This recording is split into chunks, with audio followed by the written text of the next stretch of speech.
आज हम क्लाइमेटोलॉजी के अंतर्गत आर्द्रता व वर्षण का अध्ययन करेंगे। आर्द्रता यानी ह्यूमिडिटी एंड प्रेसिपिटेशन। तो सबसे पहले हम ह्यूमिडिटी के बारे में जानते हैं कि जल वायुमंडल में अपने 3 रूप में मौजूद होता है।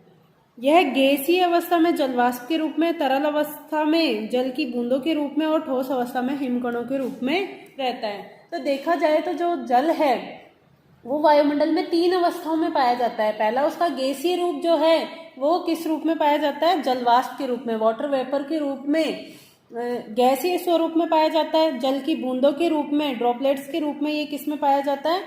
तरल अवस्था में पाया जाता है। और हिमकणों के रूप में यह ठोस अवस्था में वायुमंडल में मौजूद होता है।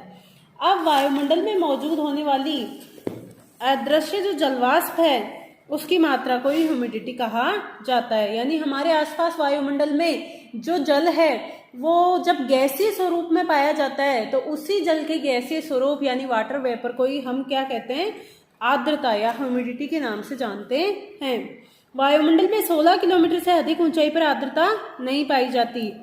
हम जानते हैं कि वायुमंडल में जो क्षोभ मंडल है, क्षोभ मंडल में ही मौसम संबंधी सारी घटनाएं होती है और क्षोभ मंडल तक ही क्या पाई जाती है? ह्यूमिडिटी या जलवाष्प की उपस्थिति होती है। क्षोभ मंडल में ही बादल बनते हैं, क्षोभ मंडल में ही वर्षा होती है। 16 किलोमीटर से ऊपर जाने पर वाटर वेपर एब्सेंट होती है, इसलिए वहां पर बादल भी नहीं बनते और वर्षा भी नहीं होती। किसी भी वायु में जलवाष्प धारण करने की क्षमता उस वायु के तापमान पर निर्भर करती है। तापमान बढ़ने से आर्द्रता धारण करने की क्षमता भी बढ़ जाती है। हम देखते हैं कि अगर वायु में आर्द्रता की बात की जाए तो आर्द्रता धारण करने की जो क्षमता होती है वो वायु के तापमान पर निर्भर करती है। वायु का तापमान जितना अधिक होगा उस वायु की आर्द्रता ग्रहण करने की क्षमता भी उतनी ही अधिक होगी। इसका मतलब हो गया कि वायु की आर्द्रता सामर्थ्य, इसको आर्द्रता सामर्थ्य के नाम से जाना जाता है। यानी वायु में आर्द्रता ग्रहण करने की क्षमता उसकी आर्द्रता सामर्थ्य कहलाती है और ये समानुपाती होती है तापमान के। तापमान बढ़ने के साथ वायु की आर्द्रता सामर्थ्य भी बढ़ जाएगी और तापमान घटने के साथ वायु की आर्द्रता सामर्थ्य भी घट जाएगी। इसको हम एक उदाहरण के द्वारा समझ सकते हैं कि गर्मियों में जैसे हम कपड़े सुखाते हैं तो क्या होगा? उस गर्मियों में क्योंकि वायु का टेम्परेचर क्या है? टेम्परेचर ज्यादा है तो उसकी आर्द्रता धारण करने की क्षमता भी क्या है? ज्यादा है, जिसके कारण क्या होगा? जैसे ही हम कपड़े सुखाएंगे वो अपेक्षाकृत जल्दी सूख जाएंगे। लेकिन शीतकाल में वायु का तापमान क्या है? कम है, तो उसकी आर्द्रता धारण करने की क्षमता भी कम है, इसलिए कपड़े क्या होते हैं? देर से सूखते हैं। इसको अगर दूसरे उदाहरण द्वारा समझा जाए तो मान लो एक खाली गिलास है, उसको हमने ठंडे पानी से भर दिया तो हम देखते हैं कि उस गिलास के चारों तरफ छोटी छोटी जल की बूंदें आ जाती है। वो क्यों आती हैं? क्योंकि जैसे ही हम गिलास ठंडे जल से भरते हैं तो आसपास के क्षेत्र की तुलना में उसका टेम्परेचर क्या हो जाता है? कम हो जाता है। टेम्परेचर कम होते ही वायु की आर्द्रता सामर्थ्य क्या हो जाती है? घट जाती है। जैसे ही आर्द्रता सामर्थ्य घटती है, वायु में जो आर्द्रता होती है वो अतिरिक्त जो भी आर्द्रता होगी उसकी आर्द्रता सामर्थ्य जैसे ही घटेगी, उसकी जो अतिरिक्त आर्द्रता है वो क्या होगी? गिलास से जैसे ही वायु टकराएगी वहीं पे अपनी एक्स्ट्रा आर्द्रता क्या कर देगी? छोड़ देगी। जैसे ही आर्द्रता छोड़ेगी तो उस गिलास के चारों तरफ हमें पानी की बूंदें दिखाई देने लगती हैं। इस प्रकार यदि वायु का तापमान कम हो जाए तो उसकी आर्द्रता धारण करने की क्षमता भी कम हो जाती है।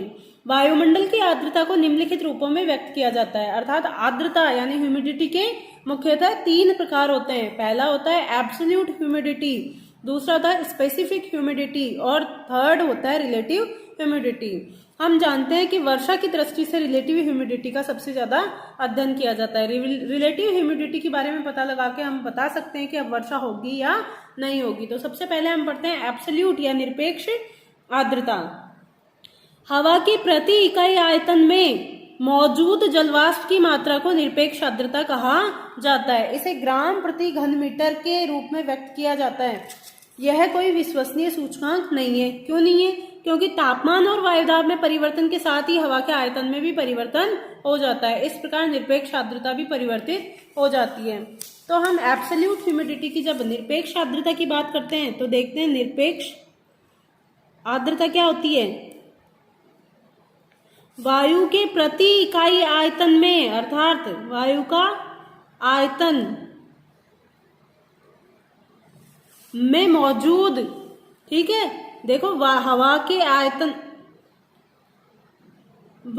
हवा के प्रति इकाई आयतन में विद्यमान जलवाष्प की मात्रा, ठीक है, जलवाष्प की कितनी मात्रा है, जलवाष्प की मात्रा, मात्रा अपन देखेंगे ग्राम में, ठीक है, एक तरीके से वेट ही हो गया ये भी इसका, ठीक है। तो जब प्रति इकाई आयतन में जलवाष्प की मात्रा का अध्ययन किया जाता है तो उससे निरपेक्ष आर्द्रता कहा जाता है। ये कोई एब्सोल्यूट मान नहीं है, क्यों, एब्सोल्यूट ह्यूमिडिटी है, ये कोई विश्वसनीय सूचकांक नहीं है। विश्वसनीय सूचकांक क्यों नहीं है, क्योंकि टेम्परेचर और वायुदाब के परिवर्तन के साथ ही हवा के आयतन, ये जो वायु का आयतन होता है ये कभी भी स्थिर नहीं होगा। क्यों नहीं होगा, जैसे ही टेम्परेचर बढ़ेगा, टेम्परेचर बढ़ने के साथ क्या होगी, हवा की प्रवृत्ति क्या होती है, वायु क्या होगी, गर्म होकर फैलती है, गर्म होकर फैलेगी तो उसका आयतन क्या हो जाएगा, आयतन बढ़ जाएगा। टेम्परेचर बढ़ने से वायु का आयतन भी क्या हो गया, बढ़ गया। आयतन जैसे ही बढ़ा वैसे ही क्या हो गया, निरपेक्ष आर्द्रता कम हो गई। अगर जलवाष्प की मात्रा तो नहीं बढ़ रही ना टेम्परेचर बढ़ाने के साथ साथ, मान लो जलवाष्प की मात्रा स्थिर है तो तापमान बढ़ाने के साथ ही क्या होगी, निरपेक्ष आर्द्रता कम हो जाएगी। तो इस प्रकार से निरपेक्ष आर्द्रता को हम कोई भी विश्वसनीय सूचकांक नहीं मान सकते। दूसरा है स्पेसिफिक ह्यूमिडिटी या फिर विशिष्ट आर्द्रता। आर्द्रता को व्यक्त करने का यह अधिक उपयोगी तरीका है।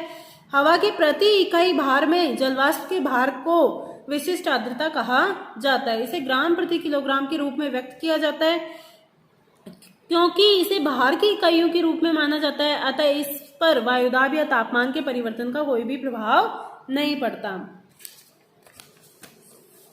निरपेक्ष आर्द्रता अब है विशिष्ट आर्द्रता या स्पेसिफिक ह्यूमिडिटी। अब विशिष्ट आर्द्रता क्या है, अगर आर्द्रता की बात की जाए तो विशिष्ट आर्द्रता क्या है, विशिष्ट आर्द्रता इज इक्वल टू क्या होगा, वायु का इकाई भार, ठीक है। इसमें निरपेक्ष आर्द्रता में वायु के आयतन, इकाई आयतन में जलवाष्प की मात्रा का अध्ययन किया जाता है। इसमें वायु के इकाई भार का, इकाई भार में जलवाष्प की मात्रा का अध्ययन किया जाता है। यहाँ पर जलवाष्प की मात्रा, इस प्रकार से अगर देखा जाए, इनकी तुलना की जाए तो जो एब्सोल्यूट ह्यूमिडिटी होगी और जो स्पेसिफिक ह्यूमिडिटी होगी, ये क्या है, एब्सोल्यूट जो ह्यूमिडिटी है वह वायु के प्रति इकाई आयतन में मौजूद जलवाष्प की मात्रा है और जो स्पेसिफिक ह्यूमिडिटी है वह वायु के प्रति इकाई भार में मौजूद जलवाष्प की मात्रा है। तो अगर इनमें अंतर डिफाइन किया जाए तो एब्सोल्यूट ह्यूमिडिटी क्या होगी, वायु के प्रति इकाई आयतन, ये ध्यान रखना इसमें आयतन, प्रति इकाई आयतन में मौजूद जलवाष्प की मात्रा।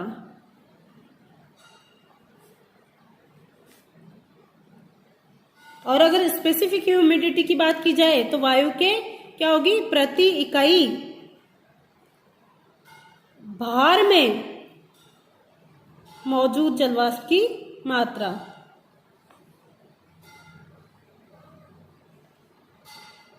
तो इसको किसमें मापा जाएगा, अगर इसकी बात की जाए तो ग्राम प्रति वर्ग मीटर,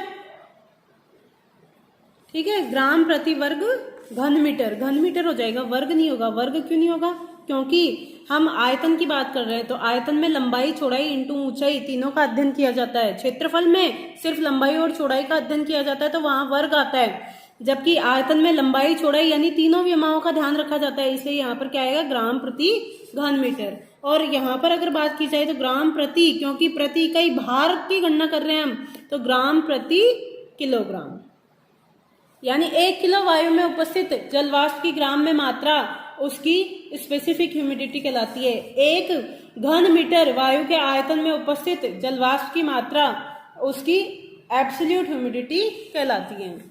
अब देखो एब्सोल्यूट ह्यूमिडिटी जो होगी वो क्या होगी, क्योंकि प्रति इकाई किसमें, आयतन में मापी जा रही है, तो टेम्परेचर चेंज करते ही वायु का आयतन भी क्या हो जाता है, जो आयतन होगा वॉल्यूम, वो भी क्या हो जाती है, चेंज हो जाती है, वॉल्यूम भी बढ़ जाएगी। जैसे ही गैसें क्या होती है, टेम्परेचर प्राप्त करके क्या करती है, फैलती है, तो उनका आयतन भी क्या हो जाता है, बढ़ जाता है। इसके कारण जैसे ही टेम्परेचर बढ़ेगा वायु का आयतन बढ़ जाएगा, आयतन बढ़ जाएगा तो क्या होगा, उसकी एब्सोल्यूट ह्यूमिडिटी कम हो जाएगी। लेकिन टेम्परेचर का वायु के भार पर कोई भी प्रभाव नहीं पड़ेगा, तो ये टेम्परेचर से या प्रेशर से प्रभावित नहीं होती। जबकि जो एब्सोल्यूट ह्यूमिडिटी होती है वो टेम्परेचर बढ़ने के साथ साथ एब्सोल्यूट ह्यूमिडिटी क्या होगी, घट जाएगी। ठीक है, विपरीत संबंध होता है, टेम्परेचर बढ़ने के साथ ही एब्सोल्यूट ह्यूमिडिटी घट जाएगी। तो ये एब्सोल्यूट ह्यूमिडिटी और स्पेसिफिक ह्यूमिडिटी में